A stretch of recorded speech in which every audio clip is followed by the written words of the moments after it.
예레미야 4장 11절부터 보겠습니다. 4장 내용은 유다 멸망에 대한 예레미야의 탄식 내용이죠. 11절 한번 보시기 바랍니다. 이도 중요한 말씀이 나오는데요. 아까 이미 북쪽 이스라엘의 회복까지 얘기를 하셨던 터라 자, 그 연결선에서 보겠습니다. 4장 11절. 그때에 이 백성과 예루살렘에 이를 자가 뜨거운 바람이 광야 자산에서 내 딸 백성에게 불어온다 하리라. 이는 키질하기 위함도 아니요 다 버리려는 것도 아니고 정결케 하려 함도 아니며 이보다 더 강한 바람이 나를 위하여 오리니 이제 내가 그들에게 심판을 베풀 것임이라. 심판하러 온다는 거죠. 자, 그러니까 목적이 다른 거죠.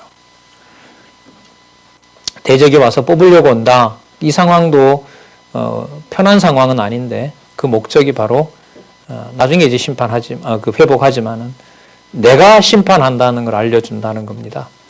그래서 이 기록한 말씀이 있어야 이대로 이루어지는 걸 알게 되겠죠.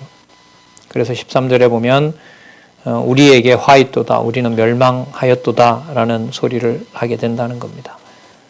그리고 15절에 14절엔 예루살렘이 악에서 돌이키어야 된다. 내가 심판한다는 걸 알려주는 이유가 돌이키라고 알려준다는 거죠. 15절 단에서 소리를 선포하며 에브라임에서 재앙을 공포하는도다. 그러니까 이쪽 남북에서 재앙이 온다는 것을 선포하게 된다는 겁니다. 16절에 보시면 갑자기 열방이 나와요. 너희는 열방에 고하며 또 예루살렘에 알게 하기를 에워싸고 치는 자들아 먼 땅에서부터 와서 유다 성읍들을 향하여 소리를 지른다 하라. 그 열방에서부터 이제 예루살렘을 멸망시키기 위해서 내가 보낸다는 거죠. 심판을 하기 위해서. 17절 그들이 밭을 지키는 자 같이 예루살렘을 에워싸니 이는 그가 예루살렘이 나를 거역한 영혼이라 여호와의 말이니라. 그러니까 단지 그 이방이 온다 이런 의미가 아니고요. 여기서 보면 분명히 여호와의 심판이라고 얘기를 하고 있고 또 예루살렘은 이미 우리 이사야서에 살펴본 대로 이방인에게도 개방되어야 되는 곳이기 때문에 이방인이 오는 것이 마치 뭐 하러 오느냐? 내 밭을 관리하러 온다는 거예요. 왜? 그 땅을 준다고 했으니까. 지금 이렇게 설명하세요. 그러니까 이 때리고 싸매심, 뽑고 심으심이라고 했을 때 그 3대 언약, 자손 땅 통치 언약에 대한 근본적인 어떤 특징이 다 바뀌어버리는 거죠. 본질을 바꿔버리는 거예요. 그리스도가 오셔서 이루실 내용을 이렇게 지금 여호와께서 예언하고 준비하고 계시는 거죠. 자, 그래서 진짜 싹 그 밭을 갈아엎는 거 아니에요. 그러니까 이방인이 와서 자기네들 관리하기 좋은 곳으로 만들어버리는 거예요, 예루살렘을. 왜? 누구네 집이니까. 그렇죠. 자기네들한테 준다고 했으니까 지금 이런 표현이거든요. 참 성경이 참 감당할 수 없는 희한한 내용들이 많습니다. 그러면 여러분 이걸 지켜보고 있는 예레미야 씨라면 우리 성도님들이 이게 좋은 소식이에요? 나쁜 소식이에요? 하나님께서 여러분들의 집 안방을 세상 싫어하는 사람이 와서 그 방을 자기 주인처럼 쓰게 된다는 예언이에요. 예언이 있었어요. 근데 그 예언이 이루어져요. 문 앞에 와서 문을 열라는 거예요. 그리고 안방을 내달라는 거예요.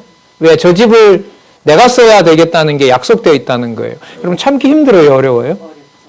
여러분 이 경우 겪는 것도 난리인데 예? 지금 이 약속을 이 예언을 예레미야가 이걸 어떻게 감당을 하겠어요? 그러니까 울어도 끝이 없는 거예요. 그러니까 하나님이 그래서 그런 건 아닌데요. 그 백성들 보고 너희들 당할 고통이 너무 심해서 너네 울다가 보면 눈물샘이 다 마른다. 그러니까 울 사람 미리 데려다 놓으라 그래요. 그럼 어떻게 하시겠다는 거예요? 사정없이 뽑아버린다는 거잖아요.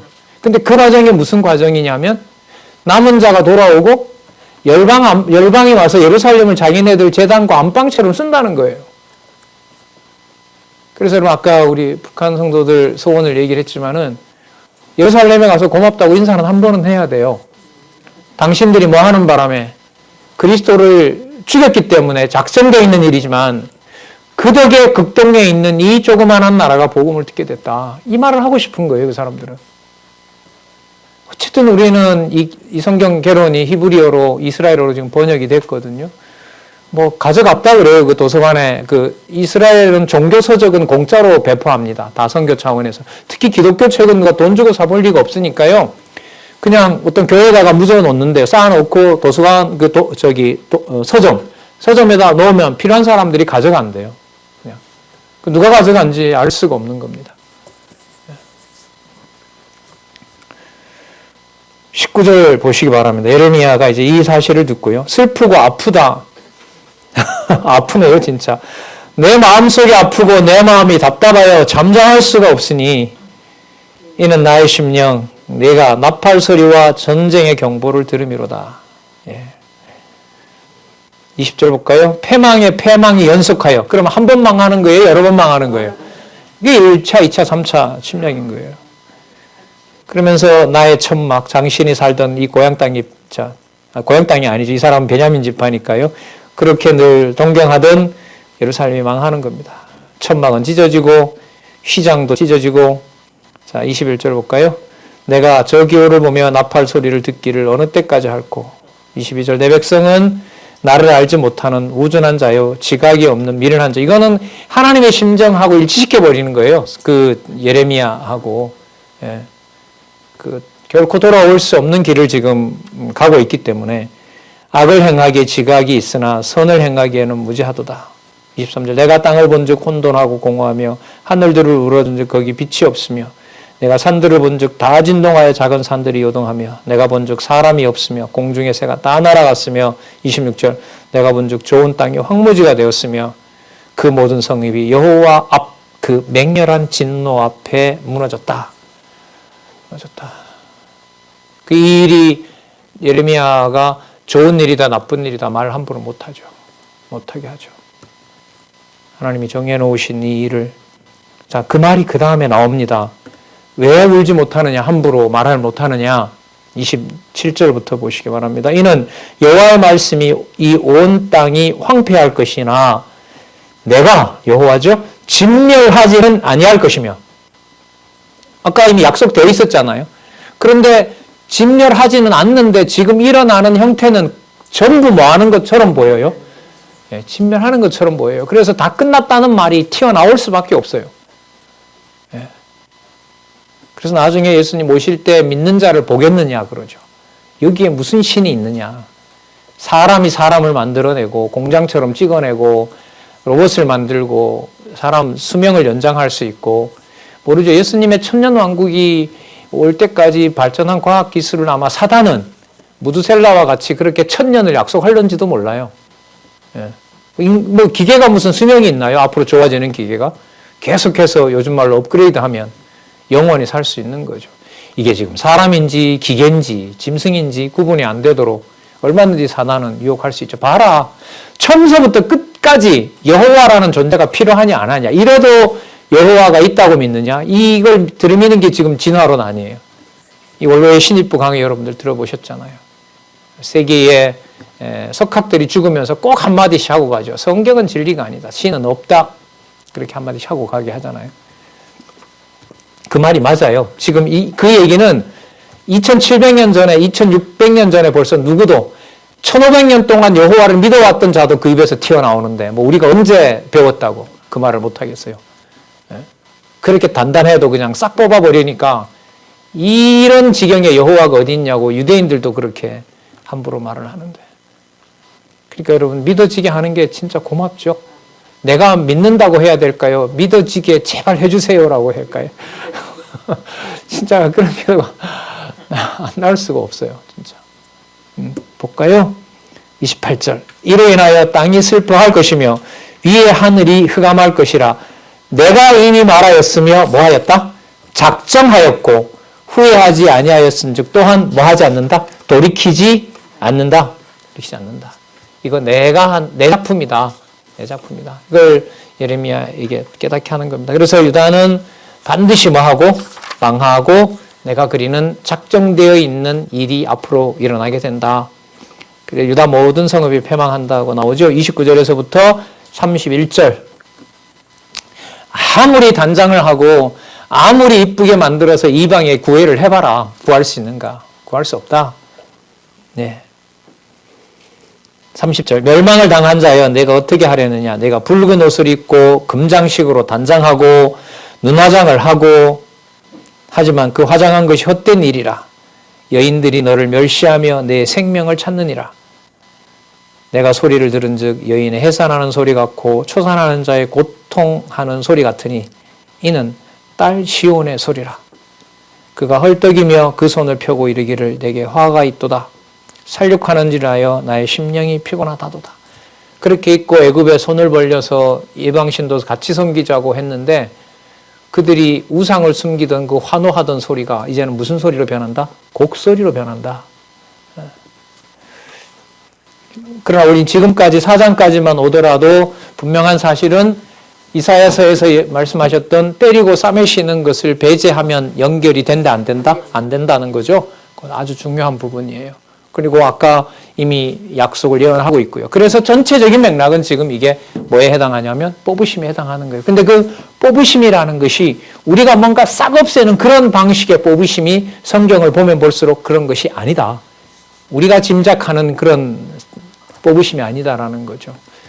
그러니까 우리가 어떤 그 얘기를 하거나 어떤 뭐 우리 장로님도 지금 병원에 계시다고 하는데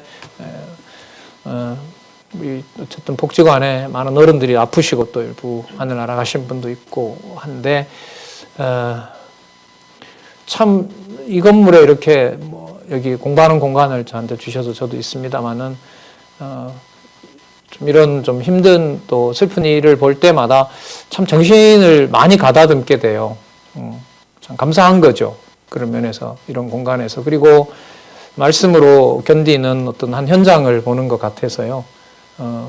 참 많은 생각을 하게 됩니다. 그러니까 여기서 뽑는다라고 하는 이게 누구 상식으로는 이게 접근을 하면 안 돼요. 함부로. 자 보세요. 뽑는다고 했죠. 뽑는 게 뭔지 아시죠? 이렇게 하시면 안 되는 거예요. 이렇게 할 수가 없어요. 더더욱 알고 믿는 것이 하나인 성도에 대해서. 예?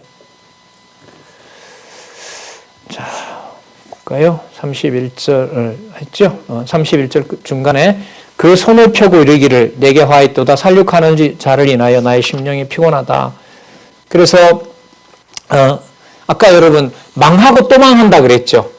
그죠? 그러면 때리면 하나님한테 잘못했습니다 이러는 것이 아니라 어떻게 해요? 우리가 뭘 잘못했습니까? 이렇게 나와야 돼요. 그러니까 지금 이 내용들이 그렇게 반복이 되는 거예요. 그렇게 때리면 너희들도 이렇게 말할 것이고 이렇게 더 심하게 하면 너희들이 이렇게 말할 것이다. 그 과정이 바로 무슨 과정이다? 뽑는 과정이다. 지금 이걸 알려주는 거예요. 그리고 그 뽑는 과정을 통해서 내가 알려주려는 것은 내가 주 여호와 유일하신 통치자다. 내가 주다. 내가 이스라엘의 하나님이다. 하나님은 나밖에 없다. 그걸 알려주려는 것이다. 자, 5장에 가서 볼까요? 백성의 패역함을 책망합니다. 여호와의 길과 법을 안다고 하지만은 결국 우준하여서 우상에게나 맹세하는 그런 행위를 하다가 결국 망하게 된다. 5장 1절 볼까요? 너는 예루살렘 거리로 빨리 왕래하며 그 넓은 거리에서 찾아보고 알라. 너희가 만일 공의를 행하며 진리를 구하는 자를 한 사람이라도 찾으면 내가 이 성을 사하리라. 그러면 뭐도 없다는 거예요? 한 사람도 없다는 거죠. 여러분 소돔과 고모라 사건 기억하시죠? 소돔과 고모라를 멸한다고 하니까 아브라함이 조카 롯이 걱정이 되어서 하나님하고 흥정을 하잖아요. 50명 있으면 어떻게 하실래요? 45명 있으면요? 40명은요? 근데 어디 가서 못 물어요? 10명이 밑으로 못 물어요. 그 말은 뭘 깨달은 거예요? 하나님께서 소돔과 고모라를 망하기로 작정해 놓았다는 것을 깨닫게 하는 거죠. 아브라함에게. 그런데 지금 여기 보면 그래서 롯 가족들을 데리고 와서 모압과 암몬이라고 하는 그 못된 족속을 만들지만 이사야서에 보면 모압에서도 돌아올 자가 있다고 얘기를 하죠. 대표적인 모압 여인 룻 있잖아요. 어쨌든 그 계보가 있단 말이에요. 자, 그런데 여기 보면 예루살렘은 몇 명도 안 돼요. 여기 보면 한 사람이라도 찾으면 내가 성을 쌓아야겠는데 보낸 예레미야 빼고 한 사람도 뭐 할 자가 없어요. 하나님 백성으로 보존할 자가 없다는 거예요. 그러면 반드시 뭐 해버리겠다는 거예요. 망하게 하겠다는 거죠. 3절 여호와여 주의 눈이 성시를 돌아보지 아니하시나이까? 주께서 그들을 치셨을지라도 그들이 아픈 줄을 알지 못하며 그들을 거짓 멸하셨을지라도 그들이 징계를 받지 아니하고 그 얼굴은 반석보다 더 굽고 4절에 내가 말하기를 이 무리는 비천하고 우준한 것뿐이라 여호와의 길 자기 하나님의 법을 알지 못하니 내가 그 귀인들에게 가서 그들에게 말하리라. 그들은 여호와의 길 자기 하나님의 법을 안다 하였더니 야 우리 안다 그만해라. 우리도 알고 있으니까 그만해라. 그런데 안 되지 않느냐. 그러니까 너 전하지 마라. 우리는 우리 좋을 대로 할 것이다. 그래서 한 사람도 여호와께로 돌아오는 자가 없기 때문에 반드시 백성들은 멸망하게 된다는 겁니다. 사자와 이리와 표범이 와서 다 뜯어먹는다는 거예요. 그 다음에 그 내용이 나옵니다. 그러니까 전부 뭐가 된다는 거죠? 다 죽어버리고 그 땅이 황무지가 되고 실랑이 거하고 늑대와 이리가 거하는 소굴이 된다는 거죠. 무엇이 있던 곳이 하나님을 섬기는 성전이 있던 곳이. 그런데도 이미 아까 전부 멸망한다 그랬어요. 아니면 남겨놓는 자가 있다 그랬어요. 남겨놓는 자가 있다 그랬죠. 9절을 제가 한번 보겠습니다. 나 여호와가 이르노라 내가 어찌 이 일을 인하여 벌하지 아니하겠으며 내 마음이 이런 나라를 보수하지 않겠느냐. 10절에 보시기 바랍니다. 너희는 그 성벽에 올라가 회파하되 다 회파하지 말고 그 가지만 꺾어 버리라. 자, 여호와의 것이 아님이니라. 그러니까 이게 무슨 뜻이냐면 여호와께서 꺾으라고 했던 가지만 꺾으라는 거죠. 누구 보고? 예루살렘을 멸망시키러 온 사람들 보고. 그러면 왜 1차에 그만큼 남겨놨고 2차에 그만큼 남겨놨고 3차에 그런 모양으로 남겨놨고 왜 그만큼 데리고 가서 70년 뒤에 그만큼 돌아오게 하느냐. 그 모든 것을 여호와께서 이미 어떻게 해놓았다? 작정해 놓은 것이라고 아까 나왔죠. 맞죠? 예. 그러면 하나님의 교회를 볼 때 가장 먼저 출발해야 될 것은 바로 뭐냐면 창세전 하나님의 뜻과 의지인 거예요. 하나님의 기뻐하시는 뜻인 거예요. 그래서 우리 언약과 성취 섭리도 제일 바깥에 있는 영원적 언약 성취, 그리고 강론집에 보면 제일 먼저 나오는 성경 이해의 근거, 창세전 여호와 하나님께서 기쁘신 뜻에 따라 작정하신 말씀에 바탕을 두고 있다고 하는 것이 그야말로 바탕이 되어야 되는 겁니다. 예, 참 묘하죠. 1차에 얼마 잡아가고 2차에 얼마 잡아가고 3차에 얼마 잡아가고 몇 명이 있고 몇 년도에 뭐가 일어났고 여러분 이게 다 나와요. 예레미야에 보면. 그리고 우리가 살펴봤지만 역대기에 보면 몇 명이 돌아왔고 몇 명 단위까지 다 얘기하죠. 그 말을 왜 기록할까요? 한 명 한 명 관리를 누가 한다는 거예요. 그럼 머리카락까지 세신바 된 분이 맞죠. 예. 지금은 우리가 알 수 없는 시대에 복음이 전해지잖아요. 알 수 없는 방법으로 유튜버라든지 다른 어떤 매체로 우리도 지금 유튜브 방송을 하잖아요. 그 누가 보고 그거 할지 아무도 모르죠. 이미 어쨌든 개방이 돼서 이제는 그 해코지 하려는 도둑들까지 들어와서 막 우리 사이트가 이제 그 개방됐다는 거예요. 남들에게 알려졌다는 거죠. 그리고 뭔가 훔쳐갈 만한 것이 있게 보이는 거예요. 그만큼 누군가가 들어오면 진리의 말씀을 듣도록 거의 제가 볼 때는 자료로 보면 부족함 없이 다 창세기부터 계시록까지 저자 강의가 직접 다 올라가는 경우는 없거든요. 이제까지. 근데 우리 다 돼 있단 말이에요. 그러니까 그걸 손상시키면 뭔가 우리가 다급해질 줄 알고 우리는 주어가 여호와께서기 때문에 물론 우리 장로님이 되게 수고스럽지만은요. 네. 그런 상황에 저희들이 살고 있는 거 아닙니까? 그러면 몇 명까지 왜 그 가지는 꺾는데 이 가지는 꺾지 않지? 그것까지도 거기 보면 나오죠. 그 가지만 꺾어버리라. 그 가지는 여호와의 것이 아니기 때문에 그렇다. 그런 거죠. 그 가지는 꺾지 마라. 왜? 그건 여호와께서 꺾지 말라고 했기 때문에 그렇다. 우리 기준하고 다릅니다. 12절. 11절 나 여호와가 말하노라 이스라엘 족속과 유다 족속이 내게 심히 패역하였느니라. 자, 함께 묵습니다. 그들이 여호와를 인정치 아니하며 말하기를 참 뻔뻔해집니다. 여호와는 계신 것이 아닌즉 여호와 있다 없다? 없다. 왜? 우리가 힘든데 여호와가 왜 있느냐? 없기 때문에 안 도와주는 거지. 진짜 누구 중심이에요? 내 중심이죠. 우리에게 임하지 않을 것이요 우리가 칼과 기근을 보지 아니할 것이며 선지자들은 바람이라 말씀이 그들 속에 있지 아니한즉 그같이 그들이 당하리라 하느니라. 자, 그러니까 선지자들이 와도 다 필요 없다는 거죠. 여호와 계시지 않다라고 얘기를 하는 겁니다. 그래서 여기 보면 재밌는 이 부분이 나와요. 칼과 기근 없다 우리한테. 우리 얼마든지 애굽과 같은 우방군이 있어서 동맹이 있어서 칼에도 보호해 줄 것이고 또 애굽에 잘 붙어 살면 애굽의 그 많은 곡물들이 와서 우리가 다른 나라에 비하면은 애굽과 사이가 좋기 때문에 우리가 굶을 일은 없다. 이렇게 자부하고 있는. 그래서 애굽 신이 좋고 이방 신이 좋은 거지 여호와 신은 계시지 않는다. 봐라. 누가 먹여 살리느냐 지금. 누가 우리를 돕는다고 하느냐. 선지자 너는 와서 여호와가 우리를 버렸다고 하는데 애굽은 와서 도와준다고 하지 않느냐. 그럼 누구 말이 맞는 말이냐. 그럼 누구 말이 맞아요? 말로 보면 애굽의 손짓이 100% 맞는 거죠. 여기서 지혜를 안 주면 알 수가 없어요. 자, 칼과 기근 없다고 했죠. 그래서 여러분 뒷부분에 가면 망하는 방법이 나오거든요. 유다 멸망 방법이 여러분 어디에 나오냐면 11장부터 나와요. 11장부터. 그 유다 백성들이 물론 이제 하나님이 다 정해놓으신 거죠. 여호와께서.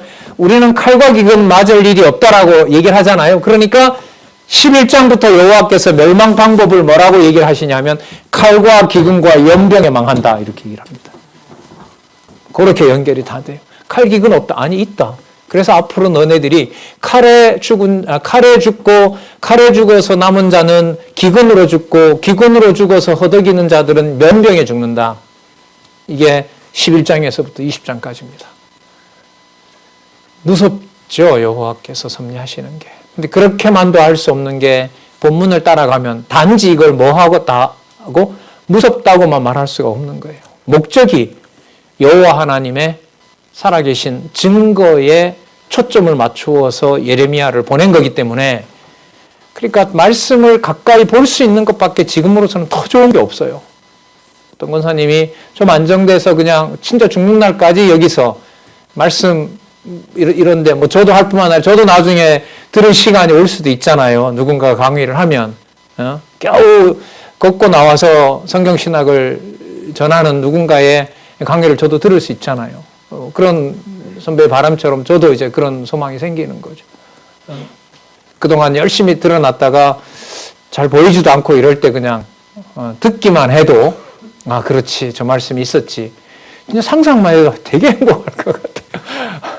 뭐 어떤 상황이 될지는 모르겠습니다만은 이 순서 이대로 쭉 가면서 여러분 누군가가 알려주면 또 지금이야 할머니 할아버지지만 손자 손녀가 커서 그 성경 내용을 아까 그 북한에 계신 그 지하교회 할머니 인도자처럼 자 로마서 오늘 한번 볼까? 우리 한번 몇 장 외워보자. 그래 오늘 로마서 우리 3장 한번 외워보자. 그리고 쭉 하고 다 머릿속에 있으니까 거기 나와 있는 것처럼 하나님이 어떻게 이렇게 자 13절까지 했었죠. 예. 그래서 대적에게 붙이지만 그렇기 때문에 멸망시키는 것이 아니다라는 얘기가 나오겠죠. 5장 14절에서부터 19절 백성을 아주 멸하지 않는다며 그 까닭에 대하여 증거해 주십니다. 그리고 목적은 아까 또 얘기 드렸고 또 강조드립니다만은 주어가 누구인 여호와께서라고 하는 것으로 돌아간다는 겁니다. 14장 9절 소개합니다. 만군의 하나님 여호와. 자, 나오죠. 이게 예레미야 뒷부분에 갈수록 많이 강조됩니다. 14절 중간에 내가 내 입에 있는 나의 말로 불이 붙게 하고 이 백성으로 나무가 되게 하리라. 그러니까 예레미야가 얘기한 대로 그대로 이루어진다는 거죠. 왜냐하면 내 입에는 누구 말이 있기 때문에 내 말이 있기 때문에 입술에다가 담아 놓는다고 하죠. 이거 이미 고레스에게도 약속했죠. 고레스가 돌아가서 예루살렘 성을 중건하라. 그것은 내가 그 입술에다 담아 놨다고 얘기를 하는 겁니다. 예수님께서 오셔서 성령이 오시면 어떻게 된다 그랬죠? 이보다 더 심합니다. 입술이고 뭐고 아예 속에서 숨을 쉴 때마다 말씀이 나오도록 내장을 다 바꿔놓는다고 얘기를 했어요. 내면을 다. 마음판을 싹 바꿔놓는다고 얘기를 한 거죠. 그게 성령의 감동입니다. 그것으로 말씀이 쓰여졌고 그 말씀으로 보존이 됐고 여러분들과 제가 보고 있는 진짜 이 생명의 말씀이다라는 거죠. 16절 볼까요? 깨닫지 못해서 이미 망했지만은 16절 그 전통은 열린 묘실이요 그 사람들은 다 용사라. 무슨 뜻이냐면 전통이 화살통이에요. 화살통이 열린 무덤이라는 말은 뭐냐면 반드시 와서 그 화살로 다 죽인다는 거예요. 예루살렘을.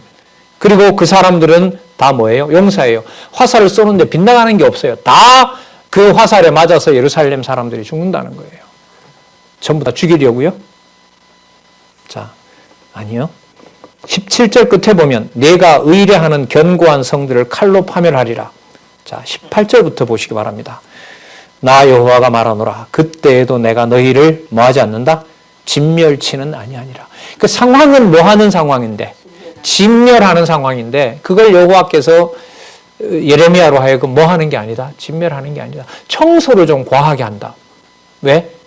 너네들이 했던 방식으로 만들어 놓으면 또 우상을 차릴 거기 때문에 이제는 이방도 와서 빠르게 섬겨야 되고 북이스라엘도 와서 와야 되기 때문에 그 집안 청소를 내가 내 방식대로 깨끗하게 하려고 하는 것이다. 멸하려고 하는 것은 아니다. 19절 그들이 만일 이르기를 우리 하나님 여호와께서 어찌하여 이 모든 일을 우리에게 행하셨느냐 하거든 너는 그들에게 이르기를 너희가 여호와를 버리고 너희 땅에서 이방신을 섬겼은즉 이와 같이 약속한 대로겠죠. 너희 것이 아닌 땅에서 이방인을 섬기리라 하라. 여기서 이제 드디어 다른 데로도 잡혀간다는 얘기까지 나오는 겁니다. 뭐 하게 하려고요? 청소하게 하려고. 그 예수님께서 오셔서 어떻게 해요? 청소하시잖아요. 가죽 채찍을 들어서 매매하는 자들의 상을 뒤엎고 후려치면서 내 집은 만민이 기도하는 집이라고 예수님께서 선포하시죠. 다 여기에 근거를 두고 있는 겁니다. 후려쳐서 전부 다 뒤집어 엎긴 해도 예루살렘 성을 그래서 전부 어떻게 해요? 회파시켜 놓기는 하지만 예루살렘 자체는 사라지지 않고 그곳이 뭐가 되게 해요? 진리의 성읍이 되게 해서 사마리아와 온 유대와 사마리아와 땅끝까지 전하는 복음의 중심지 역할을 하게 만들어 놓은 거죠. 지금은 잠시 덮어 놓았고 앞으로 회복될 것이고요. 그런데도 야곱의 집과 유다는 우둔하여 여호와를 경외치 않는다고 합니다. 그러면 여러분 지금 이 과정을 보면은요. 아까 패망시키고 또 패망시킨다 그랬잖아요. 이 말은 한 번 맹하는 것이 아니라 몇 차례에 걸쳐서 멸망한다는 얘기거든요. 그럼 지금 이 내용이 그렇게 다 지금 진행이 되고 있는 거예요. 1차, 2차, 3차로 결국은 이제 이루어지는데 때리면 안 듣고 때리면 안 듣고 때리면 안 듣고 그럼 그 사이에 누구를 보내요? 예레미야를 보내는 거예요. 그러니까 1차 망하고 그 사이에 예레미야가 가고요. 2차 망하고 가고요. 3차 망하고 가고요.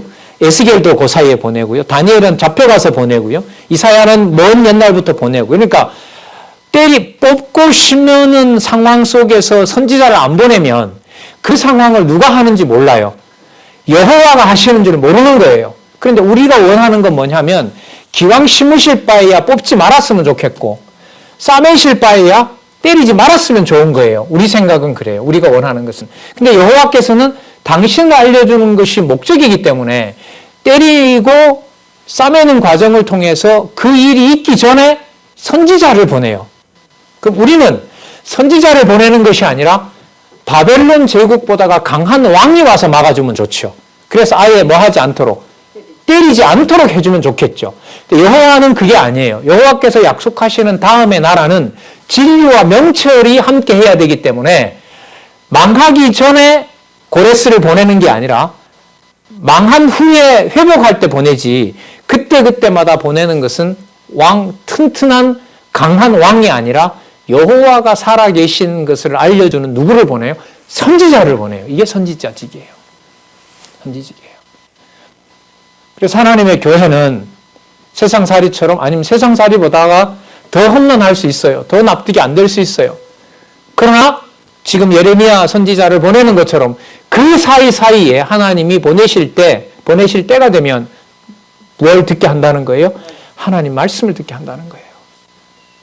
이게 짧게는 장안중앙교회 설립 서부터 또 우리 지방에 있는 교회도 다 마찬가지겠죠. 어려움이 없는 교회가 지금 하나도 없잖아요. 우리 지금 다들 힘겨운 가운데서 수십 명이던 교회도 지금 한두 사람 모여서 그냥 가정교회로 모이는 데가 있고요. 어떻게 보면 다 축소가 된 거 아니겠어요?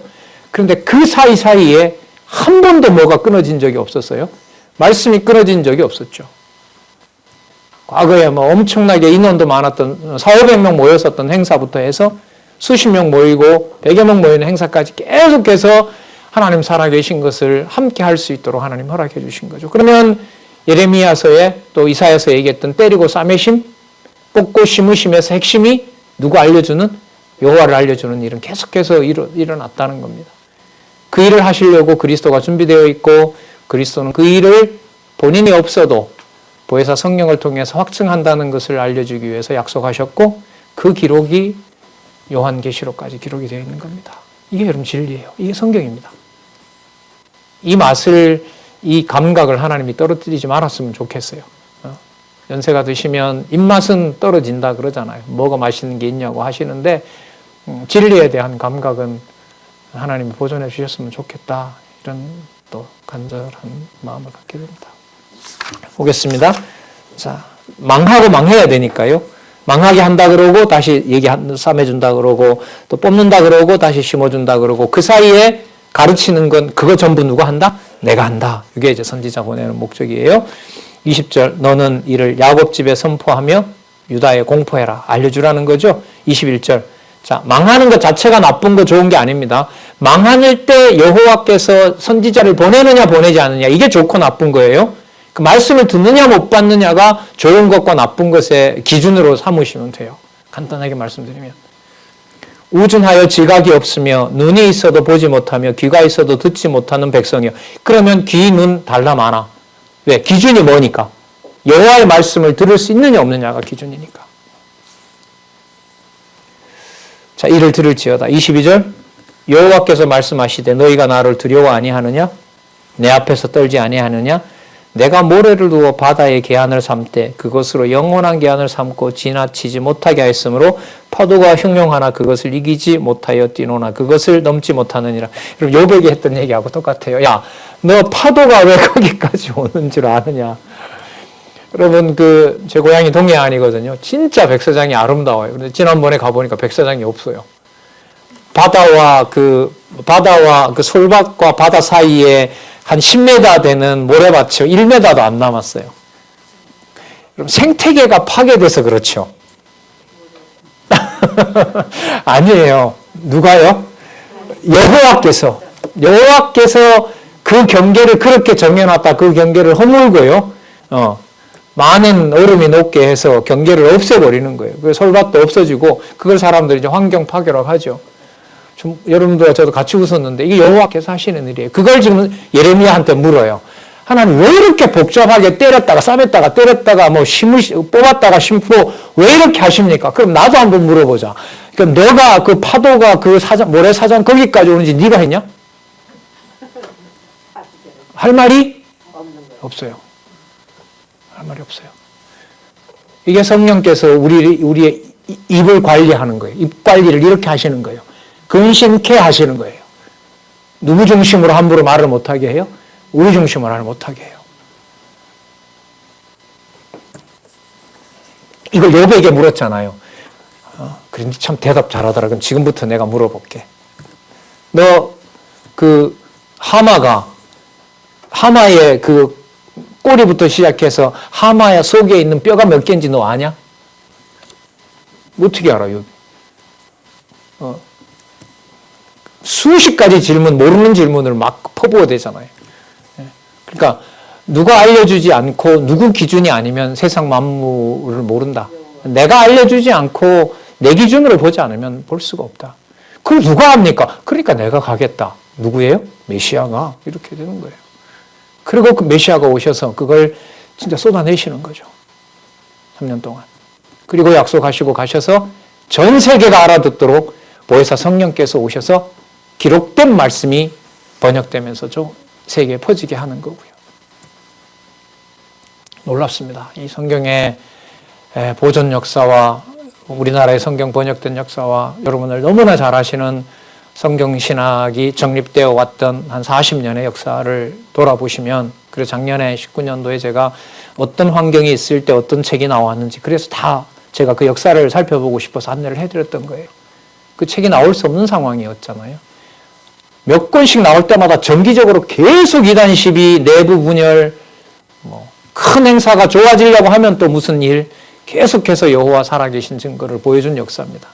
이것도 앞으로 좀 나이가 더 들어서 이 역사를, 자료가 지금 우리 장로님 만들어 놓은 백서도 있고 해서요, 언젠가는 전 다시 이제 보게 될 날이 온다고 봐요. 그러면 여기서 하나님 살아계신 증거가 너무나 명백하게 나타나겠죠. 그때 후배들이 될지, 나이 든 자녀들이 될지, 손자, 손녀가 될지는 모르겠습니다만은 그들에게 복음을 전하는 하나의 중요한 계기가 되리라고 봅니다. 오늘 자꾸 쓸데없는 소리가 자꾸 끼어 들어오네요. 준비는 10장까지 했는데 10장까지 못할 것 같아요. 자, 볼 때까지 한번 보도록 하겠습니다. 묻습니다. 너 파도 경계, 바다가 파도가 그만큼 몰려오는 건 너 모르지 않느냐? 그런데 왜 이럴 때는 도와주지 않는다고 하고 저럴 때는 또 도와달라 그러고 내 맘대로 그렇게 나한테 요구하느냐? 그렇게 하지 마라. 정해져 있다, 이건 이미. 24절, 또 너희 마음으로 우리에게 이른 비와 늦은 비를 때를 따라 주시며 우리를 위하여 추수기한을 정하시는 우리 하나님을 경외하자 말하지도 아니하니, 하나님 필요 없다고 하니 이런 허문이 이러한 일들을 물리쳤고 너희 죄가 너희에게 오는 것을 막았느니라. 오는 좋은 것을 막았느니라. 좋은 것은 하나님이겠죠. 자, 그러므로 아까도 나왔는데요. 통치자만 얘기한 게 아니라 나라 지도자들이 전부 뭐 해버렸어요? 전부 다 여기에 하나님 말씀에 배척하도록 하죠. 왕들이라 그랬죠. 그래서 왕들이라고 하니까 여러분, 왕이 복수인 거예요. 그래서 어떻게 망해요? 여호야긴, 시드기야. 세 명이 가면서 다 반역해야 돼요. 왕들이 다 버려야 되니까. 그리고 거기 있던 제사장들도 다 부패해야 돼요. 선지자들도 다 참말로 믿으면 돼요, 안 돼요? 전부 무슨 예언을 해야 돼요? 거짓 예언해야 돼요. 미가서에 가면 그게 나오죠. 하늘에서 회의가 열렸는데, 야, 저기 가서 아합이 거짓말로 전쟁에 나가서 죽도록 누가 할래? 라고 하니까 그 어떤 사자가 하나 그러죠. 하나님, 제가 가겠습니다. 무슨 방법 쓰려고? 수백 명의 선지자들 입에다가 거짓말을 담아서 가서 이기면, 전쟁하면 이긴다고 제가 얘기하겠습니다. 그 진짜 좋은 방법이다. 그래, 그 방법 써라. 그래서 여러분, 아합이 거짓 선지자들 말을 듣고 나갔다가 죽어버리잖아요. 하나님 하시는 일인 거예요. 그래서 지금 나오는 얘기는요, 이제부터 지도자들, 왕들, 제사장들, 선지자들, 귀족들 전부 다 하나님 말씀을 배반하게 만들어 놓겠다는 거예요. 끝에 가면 이제, 그래서 느부갓네살 왕이 와서 어떻게 합니까? 시드기야 눈 빼죠. 그 보는 자리에서 어떻게 왕자들 다 죽이죠. 제사장들 다 죽이잖아요. 하나님이 준비해 놓은 일이 이건 거예요. 뭐 하게 하려고요? 과한 방법으로 청소하게 해서 남은 자와 열방이 함께 와서, 이건 어디에서 나왔죠? 이사야 마지막 장에 나왔던 거죠. 그걸 빼고는 이것만 부풀려서 이렇게 하시면 안 돼요. 꼭 균형 있고 평균적으로 이 강론집에 그 분량을 조절했듯이 그렇게 균형을 맞추면서 이들이 공부해 가야 돼요. 5장 26절에서부터 31절에 볼까요? 27절, 조롱의 새들이 가득함이 너희 집들에 속임이 가득하더라. 가침 너희 집에 속임수들이 가득하다. 자, 28절, 살쪘고 윤택하게 됐지만은 심히 악하게 되었고 자기 이익을 얻으려고 고아의 송사, 빈민의 송사, 억울한 자들의 판결을 굽게 했고, 29절, 내가 이 일들을 인하여 벌하지 아니하겠으며 내 마음이 이 같은 나라에 보수하지 않겠느냐, 여호와의 말이니라. 30절 보시기 바랍니다.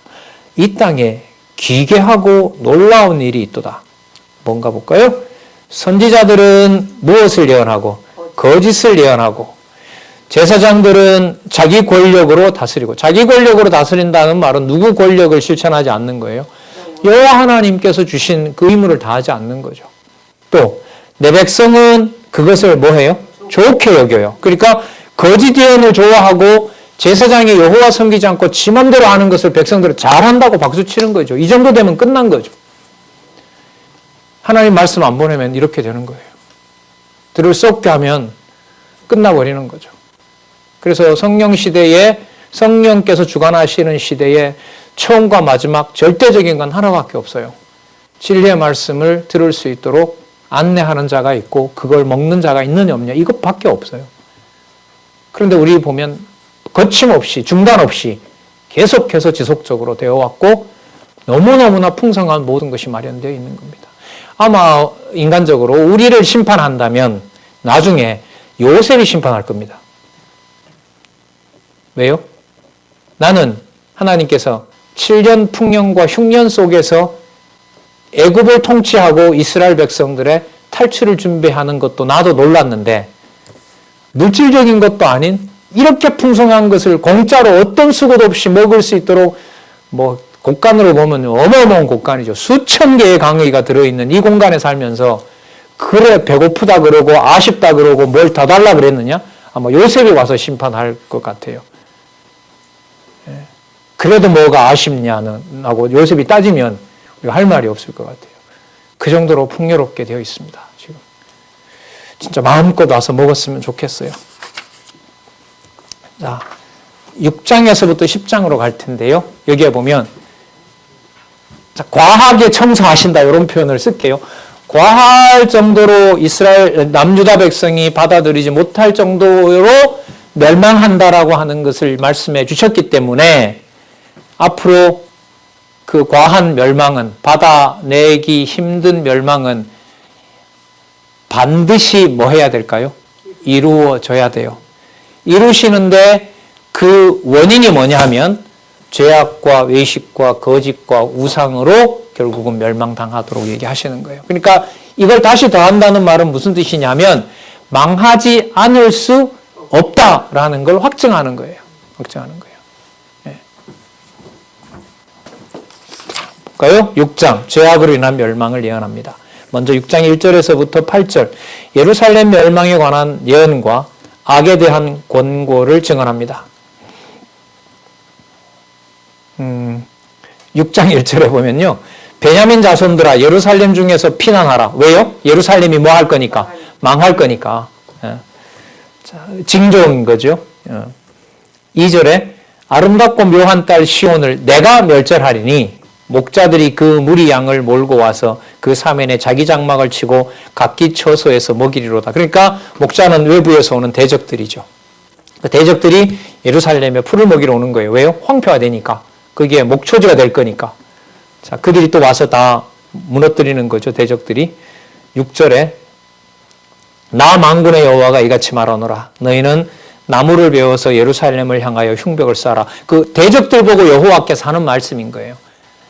예를 들면 바벨론 왕이 와서 빨리 흉벽을 쌓아서 예루살렘을 정복하라 라고 명령을 바벨론 왕 느부갓네살이 한 게 아니라요.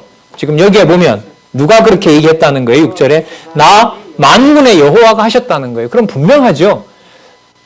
예루살렘 성을 멸망시키는 것에 목적이 있는 게 아니라 누가 하신 것을 알려준다? 그렇죠. 이게 너무너무 분명한 거예요. 그 중에는 오직 포악한 것뿐이라. 7절 샘이 그 물을 솟쳐냄같이 그가 그 악을 바라니 강포와 탈취가 거기서 들리며 질병와 창상이 내 앞에 계속하느니라. 어떻게 그럼 성을 멸망시켜야 이게 끝날 거 아니에요. 그 속에서 아까 왕들과 제사장들과 선지자들과 또 그 하는 악행들을 백성들이 좋아하고 박수치고 환호하고 하는데 그거 끝을 내려면 하루라도 빨리 와서 빨리 멸망시켜야 될 거 아니겠습니까? 8절 예루살렘아 너는 훈계를 받으라. 그리하지 아니하면 뭐뭐하지 않도록 하기 위하여 이렇게 됩니다. 내 마음이 너를 싫어하고 너로 황묵해 하여 거민이 없는 땅을 만들지 않게 하기 위해서라도 자 심으시기 위해서 내가 그 외적들을 대적들을 데려다가 이 성을 어떻게 한다? 멸망시켜버린다.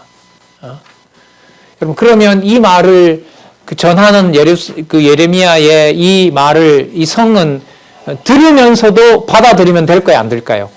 참 묘하죠. 이렇게 선명한 약속을 전하면은 우리가 생각하기에 이제부터 누구 잘 믿어야 되겠다. 여호와를 잘 믿어야 되겠다. 이렇게 여길 거 아니에요. 그런데 전하는 것은 전하는 거고요. 망하는 것은 망해야 되는 거예요. 그러니까 목적을 어디에다 두면 안 돼요? 듣고 망하지 않게 되는 데다 목적을 두면 안 돼요. 말씀을 듣고 내가 뭔가 편한 걸로 가져가는 게 목적이 아니에요. 그게 여호와 계시가 아니에요. 여호와 계시는 뭐냐면 들었던 말씀이 그대로 이루어지는 거예요.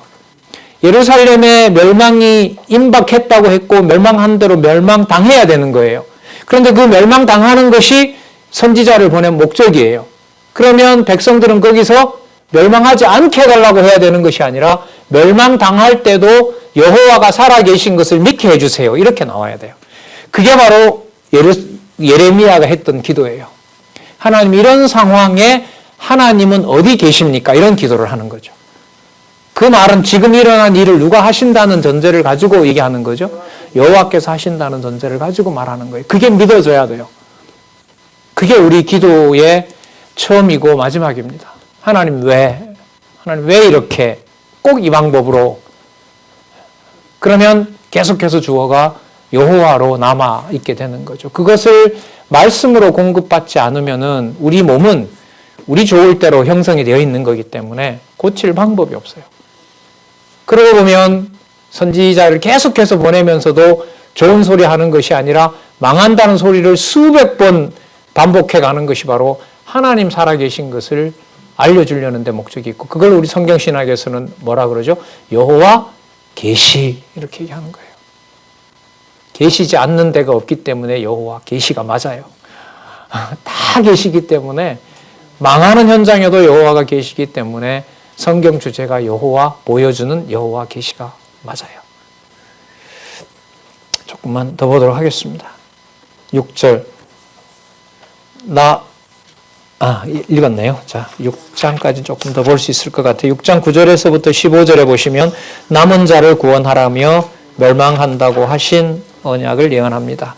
자, 6장 9절 볼게요. 만군의 여호와께서 이같이 말씀하시되 포도를 땀같이 그들이 이스라엘의 남은 자를 말갛게 주우리라. 여러분, 이삭 죽듯이 싹 주워간다는 말은 예루살렘에 남기지 것이 하나도 없게 한다는 거예요. 그래서 이방인들이 와서 짓밟는 곳으로 남겨놓는다는 거죠. 10절에 내가 누구에게 말하며 누구에게 경책하여 듣게 할꼬 보라. 그 귀가 할례받지 못하였으므로 듣지 못하는 도다. 보라, 여호와의 말씀을 그들이 자기에게 뭐로 여겨요? 이 지경 됐으니까요. 선지자한테 얘기하지 마. 그 말은 듣기 싫어. 이 말 아니에요. 그 말은 여호와의 말을 욕보이는 거죠. 그 지경까지 여호와께서 던져버리는 겁니다. 그리고 이런 백성 가지고 안 되기 때문에 예레미야 31장에 가면 그 마음에서부터 다시 만들겠다 그러는 새 창조가 일어나는 거예요. 이 백성 갖고 안 되겠다. 그 마음판부터 다시 바꿔야 되겠다. 13절 보시기 바랍니다. 12절. 여호와께서 말씀하시되 내가 그 땅 거민에게 내 손을 펼 것인즉 그들의 집과 전지와 밭과 아내가 타인의 소유로 이전되리니 다 붙잡혀 간다는 거죠. 13절 보시기 바랍니다.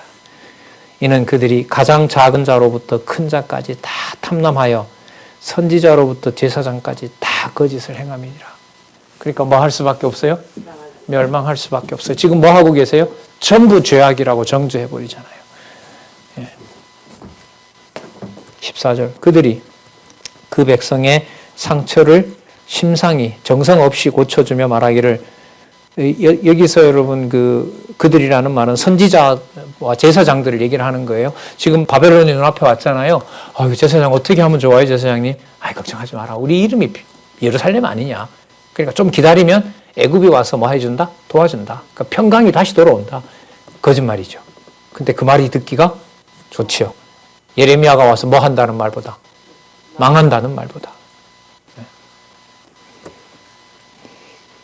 그들이 내 백성의 상처를 심상히 정성 없이 고쳐주면서 말하기를 평강하다 하나 평강이 없도다. 그들이 가증한 일을 행할 때도 부끄러워하였느냐? 아니라 조금도 부끄러워 아니할 뿐 아니라 얼굴을 붉히지도 않았다. 철판이다, 얼굴이. 그런 자들이 니들한테 뭘 얘기한다? 평강하다? 그 말 거짓말이다. 평강 없다. 그러므로 그들이 엎드러지는 자와 함께 엎드러질 것이라. 내가 그들을 벌하리니 그때 그들이 거꾸라지리라. 여호와의 말이니라. 그래서 16절에서부터 23절 보면 불순종에 대해 책망하며 대적에 의해 반드시 망한다고 얘기를 합니다. 자, 너희 심령 어디에서도 평강을 얻을 데가 없다. 그러면 지금 여호와께서 뭐 하고 계세요? 예루살렘이라는 그 평강이라는 도시를 다시 당신이 좋아하는 곳으로 만드시는 거죠. 통치자가 당신이 되시고 당신이 원하는 백성 만들어내고 당신이 원하는 땅을 만들어내시는 거예요. 3대 언약을 준비하고 계신 거죠. 실체적인 3대 언약을. 자, 파수꾼을 세웠는데 그들이 세워놔도 별 볼 일 없다. 다 망하게 된다. 18절 볼까요? 그러므로 너희 열방아 들으라. 그러니까 바벨론이 침략해 오는 게 아니에요. 지금 예레미야서는 그걸 누가 인솔한다는 거예요? 예루살렘 성전을 멸망시키는 인솔자가 바로 여호와 하나님이 앞서 가신다는 거예요. 다 멸하지 않고 원하지 않는 가지만 꺾어 놓으려고. 그리고 청소를 깨끗하게 해서 만방이 와서 여호와를 노래할 수 있도록. 자, 그걸 지금 알려주고 있는 겁니다. 그러므로 너희 열방아 들으라. 회중과 그들의 당할 일을 알라. 땅이여 들으라. 내가 이 백성에게 재앙을 내리는 이것이 그들의 생각의 결과라. 그들이 내 말을 듣지 아니하며 내 법을 버렸습니다. 시바에서 유황과 원방에서 향품을 가져오면 그 좋은 것 가지고 와서 나한테 드리고 하는데 21절 그러므로 나 여호와가 말하노라. 보라 내가 이 백성 앞에 거침을 두르니 넘어지는 걸 준다는 거예요. 아비와 아들들이 한 가지로 거기 거치며 이웃과 그 친구가 함께 멸망하리라. 반드시 멸망하게 된다. 아무리 좋은 것을 남쪽에 가져와서 바쳐봐라. 그것 때문에 살지는 않는다. 그러니까 하나님하고 거래하려는 거죠. 선지자가 와서 하나님 안 섬겼다고 하니까 그러면 선지자여 우리가 감추어 놓았던 거 가장 좋은 거 드릴 테니까 이방에 쳐들어오지 않게 해주세요. 하나님하고 거래하자는 거죠. 여러분 기복신앙이라는 게 뭐죠? 하나님한테 거래하는 거죠. 하나님 제가 1,000원 낼 테니까 얼마로 복 달라? 뭐 욕심도 많으시죠. 저는 10,000원 가지고 안 돼요. 하나님 1,000원 낼 테니까 적어도 대박이 나려면 뭐 몇백 원 주셔야죠. 이게 거래하는 거예요, 사실 여기에서. 그걸 부추기고 있는 거고요, 거짓 선지자들이. 22절 여호와께서 이같이 말씀하시되 보라 한 민족이 북방에서 오며 큰 나라가 땅끝에서부터 떨쳐 일어나나니 그들은 활과 창을 잡았고 잔인하여 자비가 없으며 그 목소리는 바다가 흉용왕 같은지라. 그들이 말을 타고 전사같이 다 항모를 버리고 딸 시온 너를 치려 하는도다. 그리고 뒤에 내용이 뭐가 나오냐면 그들이 와서 너네들이 다른 사람에게 의존할까 봐 오더라도 하룻밤 사이에 갑자기 와서 갑자기 멸망시킨다. 이렇게 돼요. 1차, 2차 때 침략을 당하잖아요. 3차에 가면 그냥 그날 다 끝이 나버리는 거예요. 2차 갈 때까지 회개를 안 하잖아요. 안 들어온단 말이에요. 요리 핑계대고 저리 핑계대고 하는데 그러면서 선지자는 끊임없이 보내요. 왜요? 망하는 거고 그 망하는 일의 주관자가 여기 보시면 오늘 나왔죠. 이방의 인솔자가 느부갓네살이 아닙니다. 누구라고요? 여호와가 하신다는 거예요. 이게 선지서의 가장 중요한 방향이에요. 그래서 나중에 예수님이 오셔서 아버지의 이름으로 진리의 말씀 전하는 거예요. 자, 선지서 첫 부분 이사야하고도 이렇게 이미 들어와 있고요. 그 부분이. 자, 오늘 6장까지 살펴봤습니다. 6장 24절 끝부분 남아있는데요. 이 부분은 나중에 보면서 7장과 연결시키는 부분으로 삼고 오늘 여기까지 하겠습니다. 기도하겠습니다. 하나님 아버지 감사합니다. 주신 진리의 말씀을 또 허락해 주셨습니다. 함께 깨닫게 하는 이 감당할 수 없는 내용을 진리로 받을 수 있게 해주셔서 감사합니다. 진리와 명철이 우리 삶의 토대가 되게 해주시고 배운 바 말씀 또 소망하고 학수고대하는 진리의 말씀에 대한 희망을 가지고 살아가는 주의 귀한 가정들, 귀한 동력자들 될 수 있도록 하나님 보호해 주시옵소서. 예수님의 이름으로 기도드렸습니다. 아멘.